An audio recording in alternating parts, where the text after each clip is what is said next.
नमस्कार, आप देख रहे हैं पब्लिक लाइव। मैं हूं धर्मेंद्र कुमार मिश्रा। आज उत्तर प्रदेश जनपद शाहजहांपुर से दयानंद पब्लिक स्कूल में हम आए हुए हैं और यहाँ पर कुछ शिक्षित हमारे साथ कुछ मेहमान हैं। उनसे जानने की कोशिश करेंगे कि संसद सत्र क्यों नहीं चल रहा है और क्या कारण है जो 145 सांसद जो निकाल दिए जाते हैं, निलंबित कर दिए जाते हैं। हमारे साथ खास मेहमानों में जुड़े हुए हैं कैलाश चंद जी जुड़े हुए हैं, हरि पांडे जी जुड़े हुए हैं और काफ़ी मेहमान खास शिक्षित, काफ़ी समझिए वरिष्ठ नागरिक हैं शाहजहांपुर के। उनसे जानने की कोशिश करते हैं कि पूरा मामला क्या है, संसद सत्र क्यों नहीं चलने दिया जाता और हमारे सांसद जो हैं संसद में सवाल क्यों नहीं उठा पाते जनता के लिए। तो चलिए चलते, कैमरामैन से कहें दिखाने का कष्ट करें कि हमारे जो वरिष्ठ लोग बैठे हैं उनसे हम बातचीत करते हैं कि पूरा मामला क्या है, संसद में क्यों नहीं चलने दिया जाता। और आज उन लोगों को यहाँ पर जो एक बैठक की है, उन लोगों ने किस लिए बैठक की है, अटल बिहारी और मदन मोहन मालवीय जी की जयंती है, इसलिए वो सब यहाँ पे एकत्रित है। उन्हीं से हम बातचीत करने की कोशिश करते हैं कि पूरा मामला क्या है। कैमरामैन दिखाने का कष्ट करें। चलिए चलते हैं। पहले तो सर अपना परिचय दीजिए। मैं कैलाश चंद मिश्र, इस दयानंद बाल विद्या मंदिर जूनियर स्कूल कच्चा कट्टा शाहजहांपुर का प्रबंधक हूँ और इस विद्यालय की उन्नति के लिए मैं अपने बड़े संरक्षणों के बीच में कार्य समर्पित हूँ। सर आप बता सकते हैं, संसद सत्र हमारे यहाँ चलता है और सांसद लोग हम लोग चुनकर भेजते हैं, क्या कारण संसद सत्र चलने नहीं दिया जाता, ये बता सकते हैं? हाँ, ये भारतीय सरकार, भाजपा सरकार जो है अपने ही साथ में जो सुर मिलाकर बोलते हैं उन्हीं को तो साथ में रखते हैं, शेष का विरोध करके जो निष्कासित कर देते हैं। क्या कारण है सर, विपक्ष को चलने ही नहीं दे रहे? जब विपक्ष रखना ही नहीं है तो सांसद चुनना ही व्यर्थ है। जनता के किस तरह से अपने सवालों को पहुंचाए जनता तक? धीरे धीरे वो विपक्ष को समाप्त ही कर देंगे। मेरा मानना ये है, एक दिन धीरे धीरे विपक्ष नष्ट हो जाएगा। तो क्या सर 2024 में चुनाव निष्पक्ष हो जाएगा? निष्पक्ष तो नहीं होगा, वोट बैंक इनका घटेगा। तो चलिए चलते हैं। अब हमारे साथ हैं हरि प्रसाद पांडे जी, जो कि बहुत वरिष्ठ हैं शाहजहांपुर में और इस समय कई स्कूलों में उनका वर्चस्व भी कायम है और कहीं के अध्यक्ष भी हैं। उन्हीं से बात करते हैं कि पूरा मामला क्या है, जानने की कोशिश करते हैं। पहले सर अपना परिचय दीजिए। मुझे हरि प्रसाद पांडे कहते हैं, मैं रिटायर्ड प्रिंसिपल हूँ और यहाँ दयानंद बाल विद्या मंदिर में मदन मोहन मालवीय और माननीय अटल बिहारी वाजपेयी की जयंती मनाने के लिए हम सब यहाँ अखिल भारतीय ब्राह्मण परिषद के बैनर के तले एकत्र हुए हैं और यहाँ पर हम लोगों ने उनकी विधिवत का नाम जयंती मनाई और उन्हीं के कृत्यों को याद करके उनको श्रद्धांजलि अर्पित की। क्या आप पांडे जी बता सकते हैं, संसद में जो बार बार हंगामा हो रहा है, इस पर आपका क्या कहना है? संसद में जो हंगामा हुआ है वो राजनीति का बिंदु है, उसको हम लोगों को राजनीति के बिंदु पर हम लोग उसका कोई चर्चा नहीं। नहीं, आप वरिष्ठ हैं, आप अपने शब्द हमारे विचार जो भी राजनीति के संबंध में कुछ नहीं है बस। चलिए अब अगले मेहमान से बात करते हैं कि इनका क्या कहना है। ये पहले अपना परिचय दीजिए। मैं राजेश शुक्ला जी, प्रदेश अखिल भारतीय ब्राह्मण महासभा का प्रदेश सचिव जी, और यहाँ भारत रत्न अटल बिहारी वाजपेयी और पंडित मदन मोहन मालवीय का जन्मोत्सव मनाने के लिए। क्या आप बता सकते हैं, जो संसद में अभी कुछ विद्रोही लोग घुस गए थे और किसी बताया जाता है कि कोई भाजपा का ही सांसद था जो कि उनको साथ में लेकर गया, बिना परमिशन अंदर नहीं जाने दिया, इस संबंध क्या कहेंगे आप? संसद के मुद्दे पर मैं अपनी कोई राय नहीं रखना चाहता हूँ। उसका मुख्य कारण ये है कि वो संसद की ही और वहाँ के गणमान्य व्यक्तियों का ही। नहीं, संसद की गरिमा तो बनाए रखना चाहिए। वो बिल्कुल रखना चाहिए। ये पार्टी का निर्णय है और इसमें जयंती से संबंधित ऐसी कोई बात नहीं है जो हम अपनी बात करें। चलिए अब हम अगले मेहमान से मिलते हैं, जो कि काफी वरिष्ठ है, काफी बुजुर्ग भी हैं, शाहजहांपुर में प्रतिष्ठित है, उनसे वरिष्ठ पत्रकार भी है, उन्हीं से बात करने की कोशिश करते हैं, उनका क्या कहना है। पहले सर अपना परिचय दीजिए। श्री प्रबंध त्रिपाठी जी, क्या पूछ रहे हैं आप? मैं ये जानना चाहता हूँ, संसद में जो बार बार हंगामा होता है, 145 सांसद निलंबित कर दिए जाते हैं, इस पर आपका क्या कहना है? देखिए, मेरा तो अपना व्यक्तिगत मानना ये है कि इसमें सत्ता पक्ष का फेल्योर है कि वो बिल्कुल कोरी है। जो विरोध पक्ष के सांसद हैं उनको बातचीत से संतुष्ट नहीं कर पा रहे हैं। उनकी अगर वक्तव्य देने की प्रधानमंत्री से मांग है कि फला इशू पर प्रधानमंत्री वक्तव्य दे, तो प्रधानमंत्री को देना चाहिए। और इसीलिए ये लगातार ये हंगामा होता रहा है और चल रहा है। इतनी बड़ी तादाद में ऐतिहासिक रूप से सबसे पहली बार ऐसा देखने को मिला है कि इतनी बड़ी संख्या 140 सांसद 49 सस्पेंड किए गए। ये अपने आप में अद्भुत 145 145 सस्पेंड किए गए, ये अपने आप में अभूतपूर्व है। क्या आप बता सकते हैं जो संसद में सांसद हम लोग चुनकर भेजते हैं, किस तरह से वो जनता को न्याय दिलाएंगे? इस तरह से अगर निलंबित हुए होते रहे, निलंबित ये उनके अपने बस की बात तो नहीं थी निलंबित, ये तो सत्ता पक्ष का है, ये पीठासीन फिर अधिकारी जनता है। को कैसे न्याय नहीं मिलेगा? नहीं, जनता को न्याय के लिए ही तो वो जनता की आवाज बन के वहाँ पर बैठे हुए हैं। जनता की आवाज वहाँ उठाना चाहते हैं, उनको उठाना नहीं दे दिया जा रहा है। अरे भाई सुनिए उनकी और उसका जवाब भी दीजिएगा। ये तो दायित्व सरकार का है, सत्ता पक्ष का है कि जो भी सांसद अपने क्षेत्र की बात या देश की बात उठाना चाहता है उसे उठाने का मौका मिले, उसमें बोलने का मौका मिले और उसका जवाब जो है ऐसा ही हमेशा ही संसद में होता रहा है, विधानसभा में होता रहा है। मैंने तमाम विधानसभाओं की कार्रवाइयाँ और संसद की कार्रवाइयाँ देखी हैं और समझी हैं। ऐसा नहीं होता कि उनके जवाब न दिए जाएं। तो क्या आने वाले समय में समझा जाए कि जैसा कि विदेशों में होता है या पुतिन वगैरह के उन्हें रूस वगैरह ने कई जगह ऐसा पाया जाता है, हमने 35 साल के लिए नियुक्त कर दिया कि अब चुनाव ही नहीं होगा, एक ही प्रधानमंत्री नहीं, रहेगा। ऐसा भारत में कोई संभावना नहीं है। भारत एक सुदृढ़ लोकतांत्रिक देश है जिसमें इस तरीके की कोई संभावना है ही नहीं। वो साम्यवादी देश है, वहाँ ऐसा हो जाता है कि उन्होंने 35 साल के लिए आजीवन अपने को नियुक्त कर लिया कि मैं ही राष्ट्रपति रहूँगा। ऐसा भारत में नहीं। भारत एक सुदृढ़ लोकतांत्रिक देश है। ये तो जनता के मतदान से ही जो है हमेशा सरकारें बनती रही हैं। अब कोई ऐसे इस तरीके की सत्ता आ जाती है कि वो विपक्ष को जो है अहमियत नहीं देती है। इसके पूर्व की और सरकारें विपक्ष को भी अहमियत देती थी, अपनी बात भी कहती थी, संसद में आकर प्रधानमंत्री बोलते थे, बताते थे। एक बड़ी सहज बात है कि प्रधानमंत्री को किसी भी मुद्दे पर अपना वक्तव्य देने में क्या हिचकिचाहट, क्यों नहीं देना चाहिए। मैं तो समझता हूँ कि ये सत्ता का अहंकार है कि ज़्यादा बहुमत मिल गया है तो ये सत्ता का अहंकार पैदा हो गया है। अच्छा, आप इस संबंध में क्या कहेंगे? जैसे अभी 5 लाख वरिष्ठ पेंशनर ने दिल्ली में एक प्रोटेस्ट निकाला था और उनका ना तो कहीं समाचार चला, ना ही कोई सुनवाई हुई, अभी तक सुनवाई नहीं हो रही। इस संबंध में क्या कहेंगे? देखिए, समाचार की दुनिया बदल गई है, चाहे इलेक्ट्रॉनिक चैनल्स हो या न्यूज़पेपर हो, हिंदी के हों या कुछ एक दो अंग्रेजी के इंडियन एक्सप्रेस वगैरह इस तरीके से बड़े अखबार दिल्ली से या और दूसरी जगह से निकलते हैं। वो कुछ पब्लिक की आवाज़ बनकर जो है कलम से मुखर होकर जो है अपनी बात लिखते हैं। लेकिन टीवी चैनल अधिकांश, मैं समझता हूँ 90% केवल सत्ता पक्ष के हित की बात ही करते हैं और दूसरी जो है मुद्दों को, जो पब्लिक ग्रीवेंसेस हैं उनको नहीं उठा रहे हैं, नहीं उठाना चाहते हैं। तमाम चैनल्स आप देखें व्यर्थ के मुद्दों पर एक जो है वो बना लेते हैं, संवाद का स्वरूप बना लेते हैं। 4 से 10 लोगों को बैठा लिया, सपा का बैठा लिया, कांग्रेस का, भाजपा का, और उसमें उन पर चर्चा कराते हैं और वो बेमतलब की चर्चा होती है। पब्लिक का कोई उसमें इंटरेस्ट नहीं है सिवाय पार्टीगत लोगों के। अब हम अपने अगले मेहमान से बात करते हैं। हमारे साथ रविकांत शर्मा जी जो ट्रेजरी रिटायर्ड हैं, इनसे बात करने की कोशिश करते हैं कि पूरा मामला पेंशनर का क्या है। जी बताइए। पेंशन का तो कोई मामला नहीं है। ये अभी तक ये आपने सुना होगा 5 लाख लोगों ने प्रोटेस्ट निकाला था और बार बार वो कहीं ना कहीं देखा है प्रोटेस्ट करते रहते, धरना प्रदर्शन करते रहते, उनकी सुनवाई क्यों नहीं हो रही? ये मीडिया दोषी है, मीडिया उनको नहीं दिखाती है। मीडिया वही दिखाती है जो कि सरकार चाहती है। पब्लिक ने भाई जो सरकार चाहती है वही मीडिया दिखाती है। एक नाम दे दिया है, गोदी मीडिया।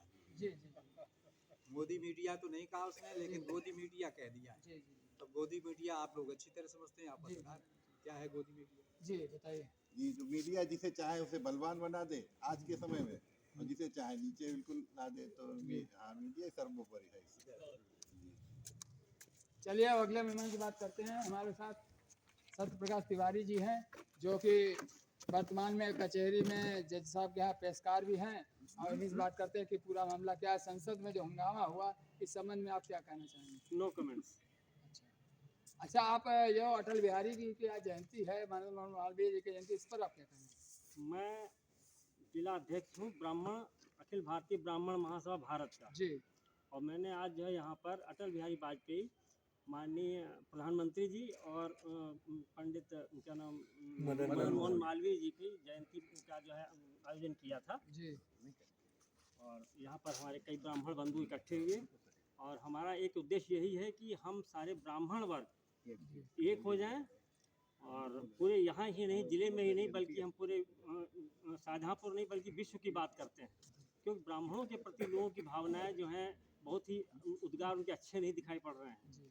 और हमारा ये मतलब नहीं कि ब्राह्मण का ही, बल्कि हम वसुधैव कुटुंबकम का जो है ध्यान वो रखते हैं।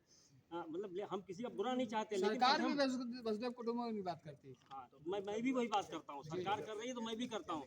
हमारा पूरा जो पृथ्वी है, पूरा विश्व है, वो हमारी कुटुंब है जी लेकिन हम अपना संस्कार, अपने ब्राह्मणत्व को भी नहीं भूलना चाहते हैं। लेकिन फिर भी लंका जैसे राक्षस यहाँ घुस जाते हैं और कहीं 7 मिलिट्री वाले मार दिए जाते हैं, कहीं 10 मार दिए जाते हैं, क्या कारण है? ये प्रशासन का विषय हमारा नहीं है। जी चलिए, अब अपने मेहमान से बात करते हैं, हमारे साथ हैं, अपना परिचय देने का कष्ट करें सर। मैं doctor R D Tiwari, senior scientist, retired UPCSR Shahjahanpur से। जी मैं इतना कहना चाहता हूँ कि देखिए, जब एक समूह मिल करके अनेक कार्य कर सकते हैं, कुछ अलगाववादी नेता जिनका केवल एक ध्येय है कि जो 800-900 वर्षों के मुसलमान शासकों के उपरांत जो हम लोगों ने सत्ता पाई है, तो भारतीय जनता पार्टी को परेशान करने के लिए जो धारा 370 है, अनेक धाराएं इसमें इस पर जो अच्छी तरीके से देश को सुगठित बनाई गई हैं, उनको कहीं न कहीं तोड़ मरोड़ पेश करके विदेशों के साथ मिल करके ये चाहते हैं कि हम लोग फिर एक ना हो करके अनेक परेशानियां फिर खड़ी करें। मंदिरों के जो कार्यक्रम हैं, उनमें जो पहले समस्या आया करती थी, वो 90% तक माननीय प्रधानमंत्री जी के द्वारा वो समाप्त की जा चुकी है। कुछ समस्याएं बची हैं जिनका निरंतर जो है प्रयास करके वो ख़त्म कर रहे हैं। और ऐसी अगर प्रयास इनका रहा तो मैं जानता हूं कि धीरे धीरे जो अनेक समस्याएं जो 800-900 वर्षों से चली आ रही हैं भारत तक, वो समाप्त हो जाएंगी। ये जो 144-45 सस्पेंड किए गए, इनकी बोलने की भाषा उचित नहीं थी, उन्होंने उपराष्ट्रपति के ऊपर भी टंट कसे, जबकि हमारे यहाँ राष्ट्रपति जो हैं मुर्मू जी विद्वान हैं, उनको भी इन लोगों ने नहीं छोड़ा। इनके अपशब्द जो हैं, इनके लिए स्वयं एक विचारणीय प्रश्न हो गया है। इन्हीं सबको लेकर ये परेशान हो रहेंगे, क्योंकि अब सांसद वो भी खत्म हो चुका है। अब इनके उसका कोई औचित्य नहीं बचता है। धन्यवाद। और अगले मेहमान से हम बात करते हैं, उनका क्या कहना है, उनसे जानते हैं, उनका परिचय लेने की कोशिश करते हैं। जी सर, बताइए, आपका क्या नाम है? मैं अनिल कुमार त्रिवेदी, जी जिला महामंत्री अखिल भारतीय ब्राह्मण परिषद जी भारत। जी मेरा आप ये संसद में जो बार बार हंगामा होता है, 145 सांसद निकाल दिए जाते हैं, इस पर आपका क्या कहना है? मेरा यहाँ भी यही मानना, वैसे हमारा ब्राह्मण परिषद जो है बगैर राजनीतिक ये संगठन है, इसका राजनीति से कोई लेना देना नहीं है, जी ना ही राजनीति की हम कोई बात करना चाहते हैं। परंतु मेरा व्यक्तिगत विचार ये है, हर आदमी को अपने संविधान के दायरे में ही वार्तालाप करना चाहिए। नहीं, मैं ये कह रहा हूँ, आप भारत के नागरिक, आप ये संगठन हटा दीजिए, भारत के प्रथम नागरिक हैं, आपको हम नागरिक मानते हैं, आप नागरिक की एक हैसियत से आप हमको बताइए। मेरा ये मानना है, संविधान की भाषा के अंतर्गत हर आदमी को अपनी वार्तालाप करनी चाहिए, अपनी बात रखनी चाहिए।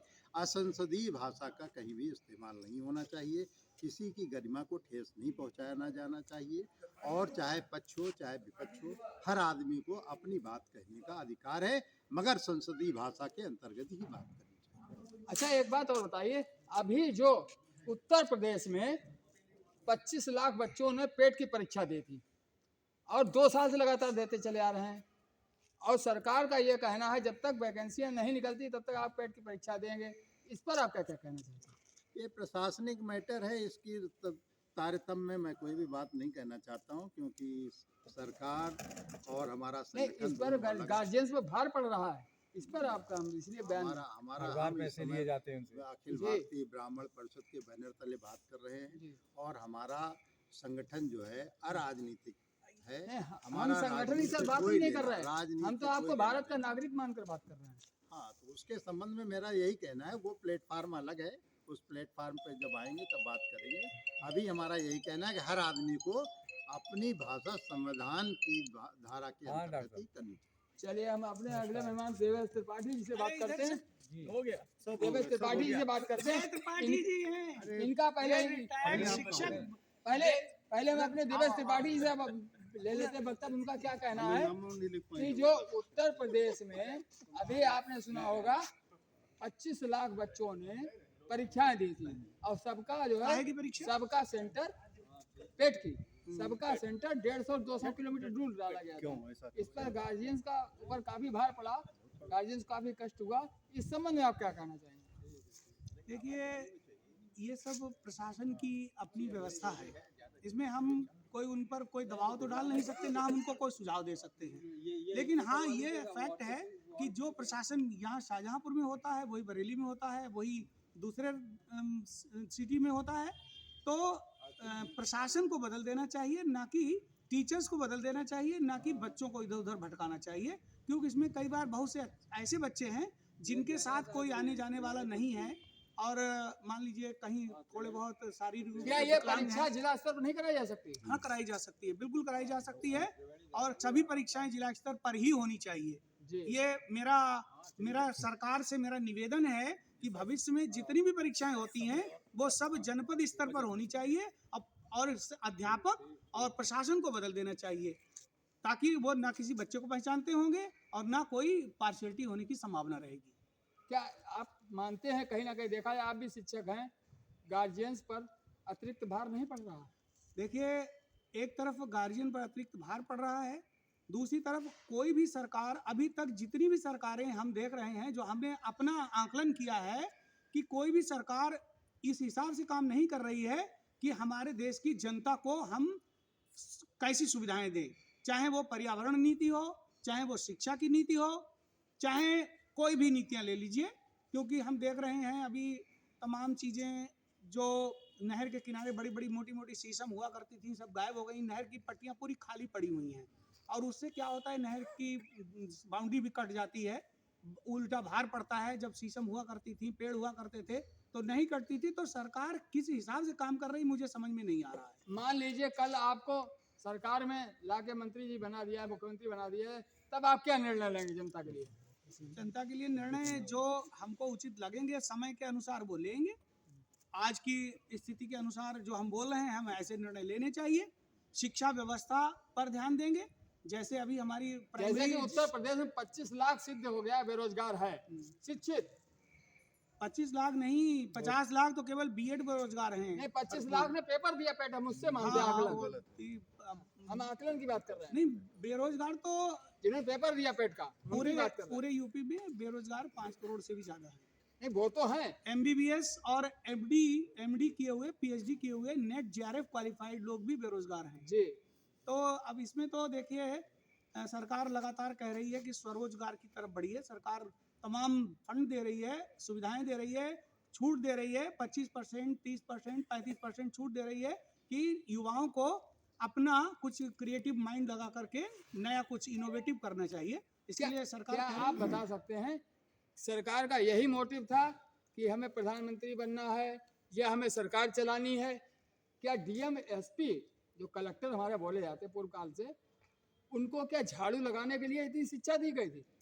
देखिए, ऐसा है, जो हम डीएम कलेक्टर से उम्मीद करते हैं तो डीएम कलेक्टर और जितने भी प्रशासनिक अधिकारी हैं, they are all just like tool किसके? गवर्नमेंट के टूल होते हैं, वो सरकार के टूल होते हैं, वो उनके हिसाब से काम करते हैं। उनके लिए हम कोई टिप्पणी नहीं कर सकते हैं। वो हम ही लोगों में से होते हैं सब। उनके साथ जब बैठते हैं तो अपने अंदर का गुबार भी निकालते हैं कि वो नहीं चाहते हुए भी उन्हें कभी कभी ऐसा करना पड़ता है। चलिए ठीक है, बहुत बहुत धन्यवाद। अगले मेहमान से मिलते हैं, उनका क्या कहना है सांसद पर जो हमला हुआ। पहले तो अपना परिचय दीजिए। मैं रेशम त्रिपाठी, आपके संगठन का ही कार्यकारी हूँ। मैं संसद के ऊपर कुछ नहीं कहना चाहता, क्योंकि संसद में जो हो रहा है, चिपक गया जो जिस जगह, नेता हो या कीट, नहीं छोड़ना चाहता कोई अपनी सीट। इतनी बारीकियां हो गई हैं कि कोई किसी का ध्यान भी नहीं रखता। जो होना है वो हो रहा है, हम लोग देख रहे हैं। अच्छा, आप इस पर क्या कहेंगे जो बार बार ईडी के छापे डाले जा रहे हैं? कहीं 200 करोड़ निकल रहा, कहीं कितना निकल रहा? आप समाचारों के माध्यम से देखते होंगे, क्या सत्ता पक्ष की सरकारों के पास पैसा नहीं है? इस संबंध में क्या कहना? उनके पास इतना पैसा है कि और थोड़ा बनाना चाहते हैं वो। वहाँ ईडी नहीं जा सकती क्या? ईडी उडी जाके नहीं सकती। फिर क्यों, क्या ईडी कारण? अपने लिए बनाई है कि आप हमारे में शामिल हो जाइए। ईडी समाप्त, आप नहीं आप समाप्त होंगे, ईडी छापा पड़ता रहे भविष्य में। तो सब जब सरकार के साथ हो जाएंगे फिर विपक्ष कहाँ रह जाएंगे? नहीं, कहाँ विपक्षी समय जी, कोई भी आप कर दिखाइए कहीं भी, कहाँ शिष्टाचार है, बाहर शिष्टाचार है, अंदर भ्रष्टाचार। इस बात को आप स्वीकार करते हैं भ्रष्टाचार है? टोटल है। कोई भी कार्य करा के आप दिखाइए बगैर भ्रष्टाचार के। अब हमारे साथ एक युवा जो वर्तमान में छात्रों के भी नेता रह चुके हैं, उनसे बात करने की कोशिश करते हैं, उनका क्या कहना है, पहले तो उनका परिचय करते हैं। बताइए आपका जी, क्या नाम है? मैं शाश्वत मिश्रा, मैं इंजीनियरिंग का विद्यार्थी हूँ और अखिल भारतीय ब्राह्मण महासभा में युवा जिलाध्यक्ष भी हूँ। मैं एक आप युवा हैं, आप इंजीनियरिंग के छात्र हैं, आप छात्रों के ही हिसाब से बताइए कि वर्तमान में जो युवा बेरोजगारी चल रही है, बार बार बच्चे परीक्षा देने जा रहे हैं, माँ बाप के साथ पैसा शेयर करके जैसे तैसे गुजारा करके माँ बाप ने जेब से पैसा देते निकाल कर बच्चे को कहीं मुरादाबाद जाता है, कहीं लखीमपुर जाता है, कहीं मेरठ जाता है। इस पर आपका क्या कहना है? देखिए, ये बेरोजगारी जो है ये एक तरह से इंटेंशनली बढ़ाई जा रही है, क्योंकि जब कोई व्यक्ति बेरोजगार होगा तब उसे कॉपरेट करना, उसे जो है मैनिपुलेट सरकार तो करना बहुत स्वरोजगार की आसान बात होगा। करती है। सरकार स्वरोजगार की बात करती है, वो ऐसे ऐसे प्लेटफॉर्म देती है जहाँ पर आदमी पहुँच ही नहीं सकता। उन्हीं के ही मंत्री, उन्हीं के ही कार्यकर्ता घोटालेबाजी करते हैं, दलाली करते हैं। वो स्वरोजगार जनता को नहीं दे रही है, वो स्वरोजगार दे रही है अपने कार्यकर्ताओं को। उनके कार्यकर्ता क्या बच्चा इंजीनियर इसीलिए बच्चा है छात्र कि वो पकौड़ा बेचे? अब आप सरकार से प्रश्न कीजिए नहीं, कि आप छात्रों के हित में कह सकते हैं, जो भी कहना चाहें। देखिए, छात्रों को तो ये तो इंटेंशनली उन्हें बेरोजगार किया जा रहा है। एक तो शिक्षा नीति हमारे देश की नहीं अच्छी है, लेकिन फिर भी जैसे तैसे करके हमारे छात्र जो पुराने विद्यालय बने हुए हैं, जैसे BHU, आज मदन मोहन मालवीय जी जिनकी हम पुण्यतिथि मना रहे, जिनकी हम जयंती मना रहे थे, उन्हीं ने ही BHU की स्थापना करी। BHU जैसे संस्थानों से निकल करके जो युवा आ रहे हैं वो भी बेरोजगार हो रहे हैं। क्यों? इसका मुख्य कारण है क्योंकि रोजगार सुना का गया अवसर है ही नहीं है। BHU से ही मोदी जी की भी डिग्री प्राप्त हुई है। अब डिग्री आपने देखी है? सुनने में आया है। सुनने में तो कुछ भी आ सकता है। अब डिग्री तो PhD नहीं, इस संबंध में आप क्या कहिए, आप खुल के कहिए, अपने मोदी शब्दों जी- रखिए। आप मोदी- भारत के नागरिक हैं, जी जी मोदी जी आपको की स्वतंत्रता अधिकार है बोलने का। जी जी मोदी जी की डिग्री अब वो कहाँ पर है? अब या तो ये प्रश्न जो है आप उनसे कर सकते हैं, उनकी माता जी से या उनकी पत्नी। वो तो माता जी तो अब है ही माता नहीं, जी का स्वर्गवास हो गया। माता जी का स्वर्गवास हो गया। उनकी पत्नी जी से पूछ सकते हैं, हो सकता है डिग्रियां कहीं गुजरात में किसी जगह पर रखी हुई हो। पत्नी का उन्होंने त्याग पत्र दे दिया। पत्नी का भी त्याग पत्र दे दिया, अब डिग्री कहाँ है? अब खुद ही देख लीजिए। पत्नी के साथ ही में वो योगी कहते हैं डिग्री- कि चाय हम बेचा करते थे, इस संबंध में आप क्या कहेंगे? चाय बेचा करते थे, तो अभी अब आप जब प्रधानमंत्री बन जाएंगे तो हर आदमी अपने आप को निचले पायदान से आया हुआ यही बताता है। अब वो आखिर में गोधरा कांड करवाते थे या चाय बेचते थे, ये तो वही जब जांच होगी तब मालूम पड़ेगा। कहीं ना कहीं आप इसको मानते हैं कि बदले की राजनीति की जा रही है? जी बिल्कुल, बदले की राजनीति की जा रही है। ब्रिटिश हिस्टोरियन रहे हैं लॉर्ड एक्टन, उनका एक कथन है, एब्सोल्यूट पावर करप्ट्स एब्सोल्यूटली। मतलब जब ताकत बहुत ज़्यादा आ जाती है किसी के पास या एक व्यक्ति के पास, जब वो सेंट्रलाइज्ड हो जाती है तब वो सिर्फ करप्ट करती है, सिर्फ उसमें भ्रष्टाचार होता है। तो इसीलिए डिसेंट्रलाइज्ड पावर होनी चाहिए। और जिस तरह से विपक्ष के सांसदों को निकाल दिया गया, सत्र से उन्हें सस्पेंड किया जा रहा है, यही 28 फरवरी नहीं, चलिए वो तो 1930 निकाल दिया गया, वो तो विपक्ष से। और जो सत्ता पक्ष का सांसद था वो इन दो लोगों को लेकर गया सांसद में, बिना परमिशन के अंदर कोई नहीं जा सकता। 10-11 जगह जांच होती है, उस पर क्यों नहीं आज तक जांच बैठी है? और जो लोग पकड़े गए उन पर मामला जांच चल रही देखिए, है। आपकी बात का हम जवाब इतिहास के कथन से देना चाहेंगे। 28 फरवरी 1930 में हिटलर द्वारा अपनी संसद पे पूरी तरह से कब्जा कर लिया गया था। उसने काउंसलर की पावर, वो खुद काउंसलर था, उसने अपनी पावर को इतना ज़्यादा अनलिमिटेड कर दिया था अपने मंत्रियों के साथ मिलकर के। उसने लोगों का फ्रीडम ऑफ स्पीच खत्म कर दिया, उसने लोगों के अधिकारों का हनन किया और एक तरह से वो डिक्टेटरशिप पे काबिज हो गया, उसने तानाशाही शुरू कर दी।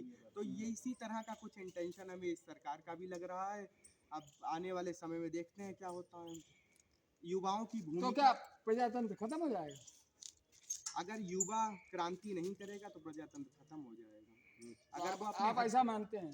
जी, अगर युवा और सभी लोग जो भी हमारे समाज में रह रहे हैं, अगर वो अपने आपका हक की मानना है आवाज़ कि हो- क्रांति आनी चाहिए? ये क्रांति तो आनी चाहिए, अब चाहे वो कलम की क्रांति हो चाहे किसी और प्रकार की। चलिए हम अब वरिष्ठ पत्रकार जी से 2 शब्द और पूछ लेते हैं कि उनका क्या कहना है कि जो इस तरह से हमारे विपक्ष में बार बार हंगामा होता है और जो सत्ता पक्ष के सांसद हैं वो 2 व्यक्तियों को अंदर भी लेकर चले जाते हैं और उन पर कोई जांच नहीं होती। इस संबंध में पूछते हैं क्या कहना है सर आपका?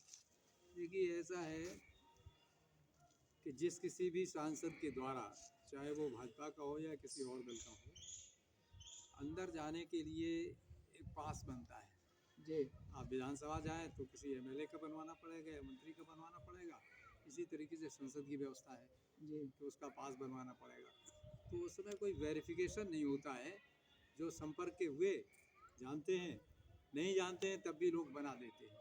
तो ये कोई हम ऐसा मुद्दा नहीं मानते हैं कि किसी भाजपा के सांसद के द्वारा या किसी और सांसद के द्वारा जो है उनको प्रवेश मिला।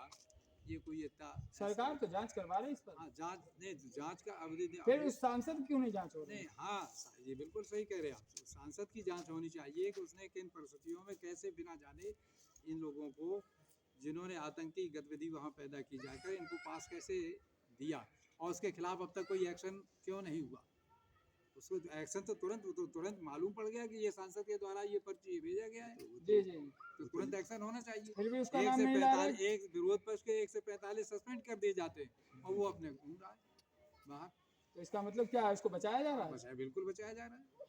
इसका मतलब तो सीधा यही निकल के आ रहा है। 2024 चुनाव लेकर आपका क्या कहना है?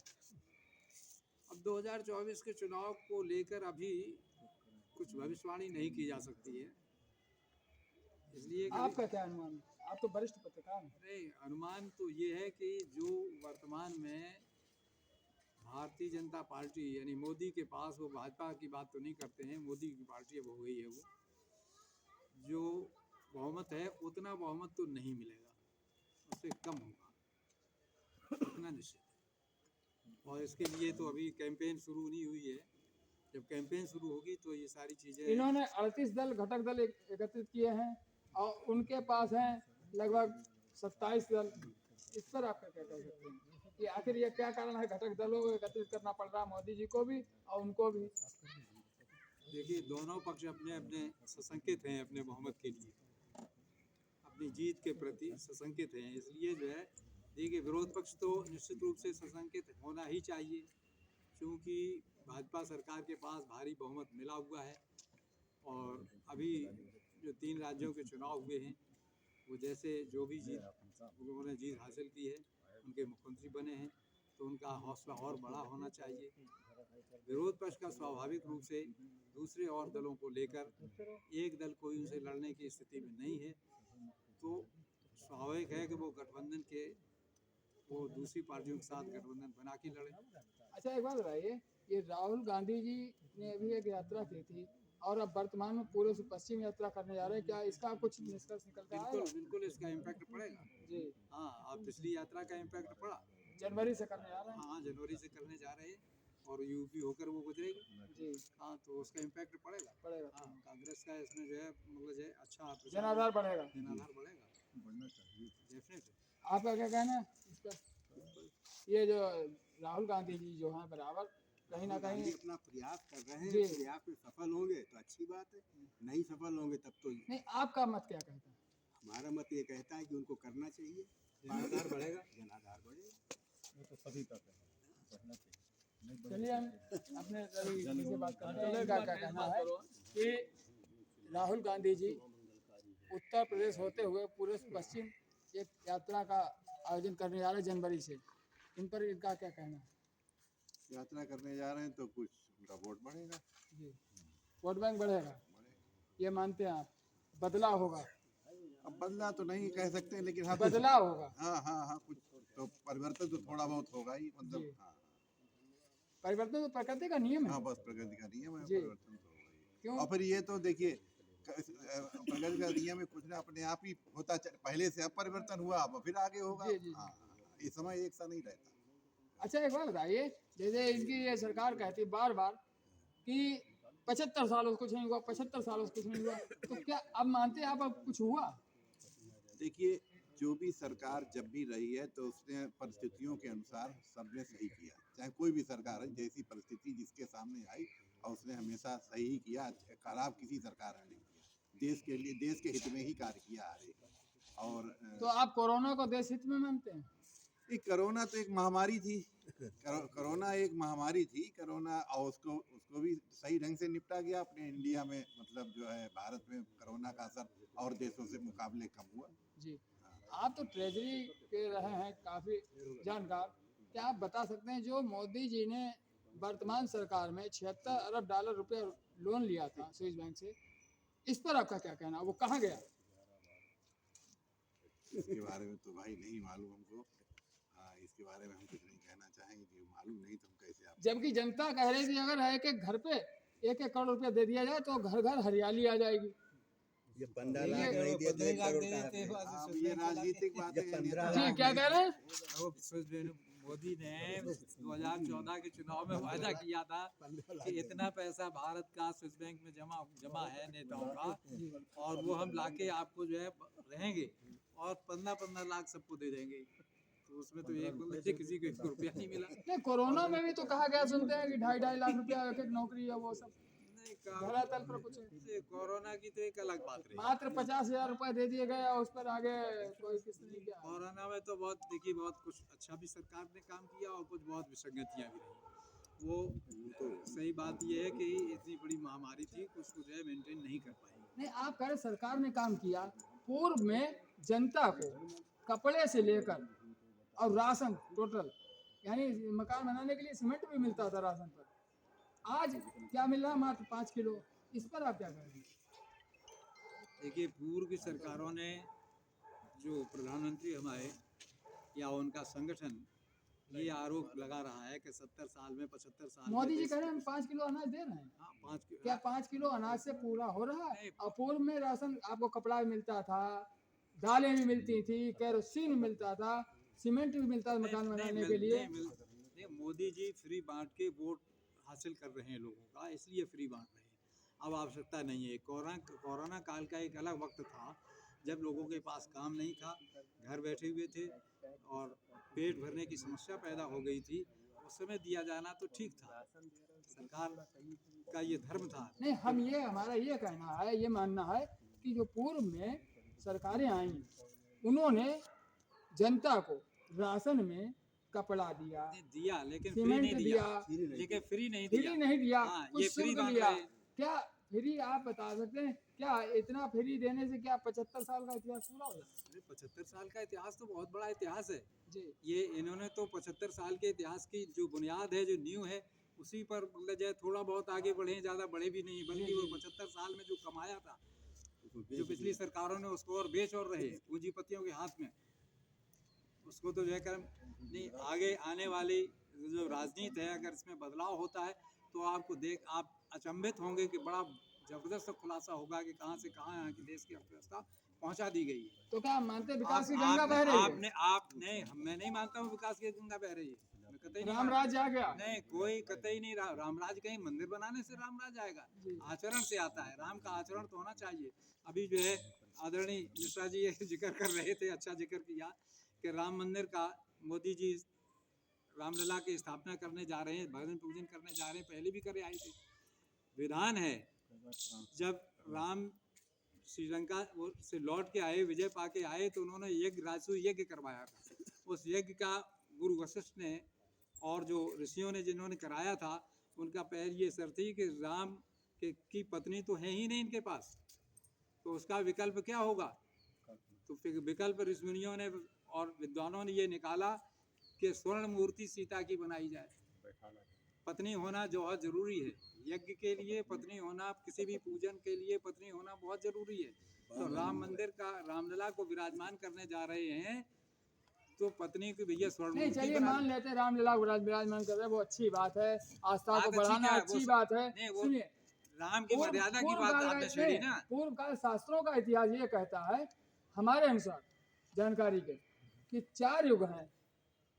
तो जिसका युग आएगा, मान लीजिए आप इस समय डीएम हैं, तो आप यहाँ पर अपना सत्ता पर चलाएंगे या ना कि दूसरा पूर्व का डीएम चलाएगा? तो वर्तमान जो वर्तमान सत्ता नहीं वर्तमान में तो कलयुग का राज है ना। अरे नहीं कलयुग ये नहीं युग के हिसाब में बात कर रहे हैं, नहीं, 4 युग के हम नहीं युगों के मैं हिसाब नहीं सुनिए, कलयुग को सबसे खराब माना गया है।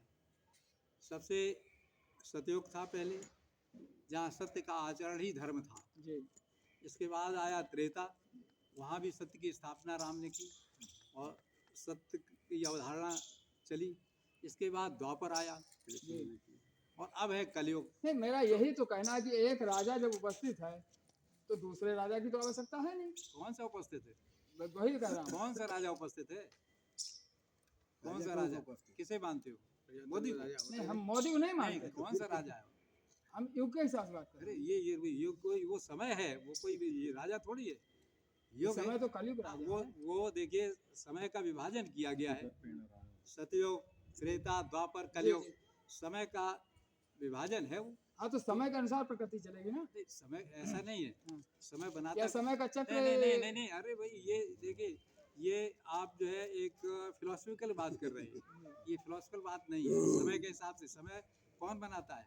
समय को अच्छा और बुरा बनाने वाला मनुष्य है, इससे प्रकृति चलती है।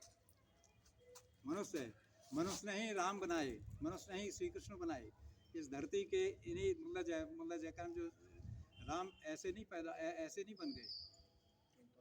तो क्या आप इस बात को स्वीकार करते हैं कि मनुष्य ने ही भगवान बनाया? हाँ बिल्कुल, मनुष्य भगवान। इससे पहले भगवान नहीं थे? नहीं इसके पहले नहीं, अरे इसके मैं ये स्वीकार करता हूँ कि मनुष्य ने ही, देखिए राम जब पैदा हुए, ये सब कथानक जो आते हैं वो एक अलग बात है। बहुत बाद में लोगों ने स्वीकार कर पाया कि ये जो है विष्णु का अवतार होकर आए हैं।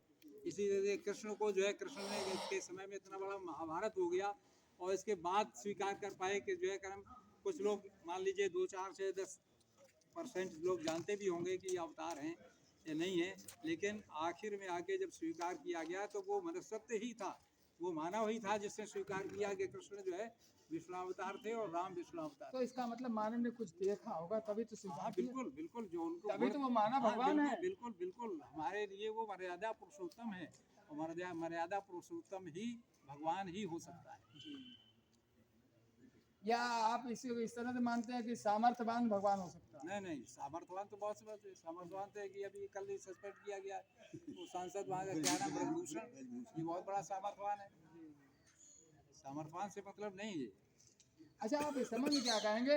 बार बार पत्रकारिता के स्तर पर कोर्ट आदेश कर रही है कि ना तो इसको भीड़ का हिस्सा समझा जाए और पुलिस भी इसको जो है कायदे से ले अपने जैसे उसकी अपमान करे, लेकिन फिर भी कहीं ना कहीं आज भी देखा जाए कानपुर में एक पत्रकार का अपमान हुआ है, इस तरह बराबर होता रहता है। इस पर आपकी क्या टिप्पणी? ये राजनीति का बहुत बड़ा डिटीरिएशन है जी। मैंने वो पीरियड देखा है, 40 साल पत्रकारिता की है कि जब मैं ये महसूस करता था, आज़ादी की लड़ाई आपने पढ़ी होगी, देश के पत्रकारों ने बड़ी गंभीरता के साथ लड़ी, बड़ी सच्चाई के साथ लड़ी, ईमानदारी के साथ लड़ी, संघर्ष के साथ लड़ी। आज जिनकी हम जन्म शताब्दी वो मना रहे थे, जन्म दिवस, पंडित मदन मोहन मालवीय, अटल बिहारी वाजपेयी, ये दोनों ही पत्रकार ही थे। दोनों ने अखबार निकाले, दोनों पत्रकार थे। ये और भी तमाम उस पीढ़ी के जितने भी अखबार निकले हैं, अभावों में निकले हैं। अपने लोगों ने जो कमाई थी दान से या जेवरात वगैरह घर के, उससे भी देश के समाज की सेवा के लिए, देश में जागृति लाने के लिए, एक संघर्षशील समाज पैदा करने के लिए आज़ादी के खिलाफ पत्रकारिता की थी। आज सुविधा भोगी पत्रकारिता हो गई है और पत्रकारिता पर लोगों का विश्वास ये रहा है कि जो अखबार के पन्ने पे काली अक्षरों में लिखा जाता है उसको देश की जनता, पब्लिक अक्षरशः सत्य मानती रही है। आज वो स्थिति नहीं है, लोगों के मन में अखबारों के प्रति अविश्वास पैदा हो गया है कि ये खबर जो दी गई है ये किसी लालच में दी गई है, ये सत्ता के प्रभाव में दी गई है। इस तरीके का तभी तो इस तरीके का अब जो है पत्रकारिता का वजूद जो इतना कमज़ोर हुआ है कि उनका अपहरण होने लगा है, उन्हें गोली मारी जाने लगी है और पुलिस या प्रशासनिक या पब्लिक भी बदतमीजी के या सांसद बदतमीजी का व्यवहार कर रहे हैं। आज की स्थिति तो ये है कि आप बड़े खुल के जिस प्रकार आपने सुना होगा अभी सीतापुर में हुआ था मामला है और उसको बाकायदा उसको जमानत पर रिहा कर दिया गया। फिर भी क्या कारण? बहुत ज़्यादा अरसा नहीं हुआ है, मुलायम सिंह को कभी राजनीति में बड़ा मतलब जो है खलनायक माना जाता था। वो मुलायम सिंह भी पत्रकारों के प्रति बड़ा लोकतांत्रिक रवैया अपनाया करते थे। किसी पत्रकार को जो है काम लोग मतलब जो उनके कार्यकाल में इस तरीके से सताया नहीं गया है जिस तरीके से आज है। आज पत्रकार भयग्रस्त भी है, जी लालच में तो आ ही गया है, जी भयग्रस्त भी है। किसी सांसद एमएलए के खिलाफ लिखने की उसकी हिम्मत नहीं। हमारे वक्त में आपको ध्यान होना चाहिए, आपने नहीं उस समय देखा होगा कि हम जो खबर लिखते थे अखबार में वो बाकायदा जो है लखनऊ राजधानी में सूचना विभाग है, वहाँ पर अखबार डेली जाता था। उसमें से कटिंग जिस डिपार्टमेंट की होती थी, जिसके खिलाफ लिखा जाता था, वो कटिंग काट के संबंधित मंत्रालय को भेजी जाती थी और संबंधित मंत्रालय वहाँ के डीएम से कार्रवाई कराता था कि ये खबर क्या है।